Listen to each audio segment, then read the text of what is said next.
Pan Aadhaar link process అనేది ఎలా ఉంటుంది అనేది నేను వీడియోలో చూపిస్తాను, చూడండి ఒకసారి. ఒకవేళ మీ పాన్ కార్డ్ ఇంకా లింక్ కాలేదని చెప్తే మీరు ఫస్ట్ స్టేటస్ చెక్ చేసుకున్నారు, ఇప్పుడు లింక్ కాలేదని తేలిన తర్వాత మీరు ఎలా లింక్ చేయాలంటే incometax.gov.in వెబ్సైట్లోకి వెళ్ళి క్విక్ లింక్స్లోకి వెళ్ళాలి ఫస్ట్.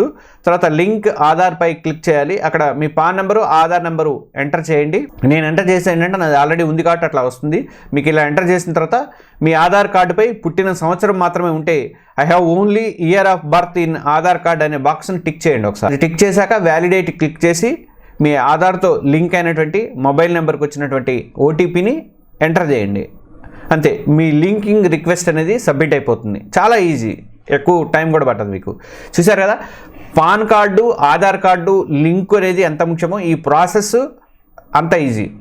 అందుకనే మీరు ప్రభుత్వం ఇప్పటికే చాలాసార్లు గడువు అనేది ఇచ్చింది, ఇక గడువు పెంచే అవకాశం ఉండదనే నేను అనుకుంటున్నాను. అందుకనే December 31, 2025 లోపు చివరి అవకాశం, ఇంకా 2-3 రోజుల టైం ఉంది. చిన్న నిర్లక్ష్యం వల్ల మీ బ్యాంకింగ్ అకౌంట్ మొత్తం ఇన్వెస్ట్మెంట్లు కానీ స్టాక్స్ రీఫండ్లు కానీ అట్లాంటి చాలా కార్యకలాపాలు, క్రెడిట్ కార్డులు రావు, డెబిట్ కార్డులు రావు, మీ అకౌంట్ తెరవలేరు, ఇలాంటివన్నీ చాలా ప్రాబ్లమ్స్ ఉంటాయి. కానీ వెంటనే ఈ వీడియోలో చెప్పినట్లుగా మీ పాన్ కార్డ్ అండ్ ఆధార్ కార్డ్ని లింక్ చేయండి. లింకింగ్ స్టేటస్ చెక్ చేసుకోండి. ఒకవేళ లింక్ కాలేదని మీకు కనిపిస్తే మాత్రం టైం వేస్ట్ చేయకుండా వెంటనే ఈ రోజే ఆ పని అనేది పూర్తి చేయండి. ఈ ఇంపార్టెంట్ ఇన్ఫర్మేషన్ని మీ ఫ్రెండ్స్కి, ఫ్యామిలీ మెంబర్స్కి షేర్ చేయండి. చాలామందికి ఈ లాస్ట్ డేట్ కానీ ఈ ప్రాసెస్ కానీ తెలియకుండా ఉండకపోవచ్చు, తెలియక ఇబ్బంది పడుతుండొచ్చు కూడా. వాళ్ళకు తర్వాత ఆర్థిక నష్టం కలగకుండా ఉండాలంటే ఈ వీడియోని మీరు వాళ్ళతో షేర్ చేసుకున్నారంటే వాళ్ళకి మీకు హెల్ప్ చేసిన వాళ్ళు అవుతారు.